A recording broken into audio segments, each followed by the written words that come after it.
we already learned about water hygiene, the sources or types of water source, the definition of water pollution and different kinds of water pollutants, also the effects that could be caused by water pollution. And today we are moving to a new chapter, that's drinking water sanitation. On today's topic, we have 3 key points that you need to master. The first key point is how to select water source, or what's the principle of water source selection. The second one is purification of drinking water. And the third one is disinfection of drinking water.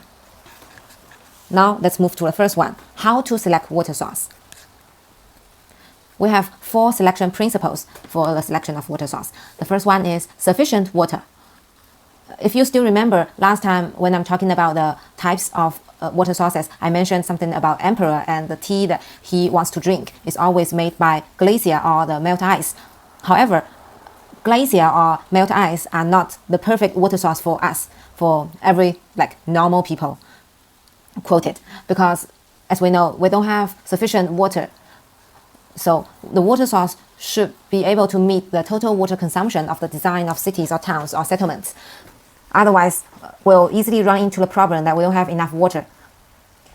In the student dormitory of Fujian Medical University, we have students always complaining during the summer that they don't have enough water to take a shower every night sometimes during the summer. I'm not sure if that's the case also for the foreign students like you, but that's how we understand, and that's why we understand that sufficient water or the water quantity is the very first principle for the selection of water source. And it's not only for the short-term development, but also for the long-term development. The second principle is the good water quality.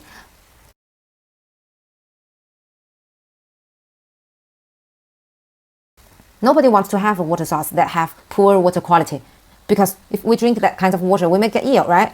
Not only for us, but also for raising the cattle in a farm or for the crops. If that water has been contaminated by any heavy metal, then it's not a good thing, as we have mentioned last time in the water pollution chapter. Another key point or another reason why we need to find something that's with good quality is that if it's not in a very good quality, then we have to make it or turn it into a good quality, and that will cost us lots of money, lots of time, and lots of resources. That's not what we want, right? And the third selection principle is that it should be easy to be protected. Even if that water source has a big amount or a good quantity and also a good quality, if it's not easily to be, if it can't be easily protected, then it will be easily contaminated, right? That will make all our effort useless. So we need to make sure that the water source can be easily protected and away from pollution. The fourth principle is that it has to be reasonable, technical, and economic.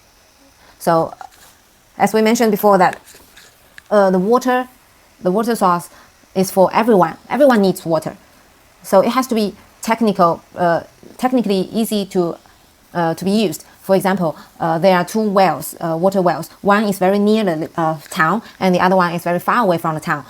Then, of course, we'll pick the one that's nearer, right? Because that's easier for the people to reach it, and it's also easier for the protection, and it's also costing less money.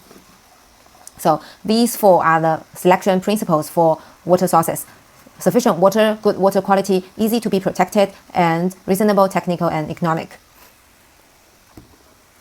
After the selection of water source, still sometimes we can see that the water will be polluted, and that will cause different kinds of diseases.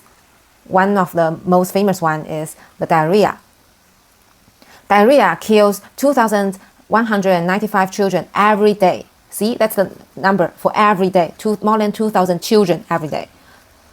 And this number is more than AIDS, malaria, and measles combined.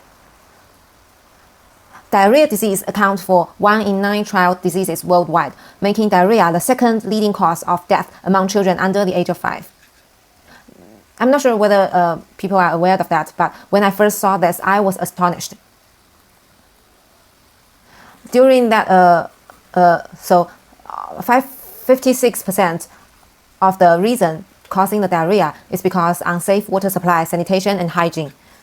Among these 24% are children under 5 years old. Children under 5 years old, that's a very young age, right? And we can easily do something to save those children's life. For example, to give them a safe water supply, or teach them how to sanitize the water, or give them the clean water. Diarrhea causes death by depleting body fluids, resulting in profound dehydration. About 88% of diarrhea-associated deaths are attributable to unsafe water, inadequate sanitation, and insufficient hygiene.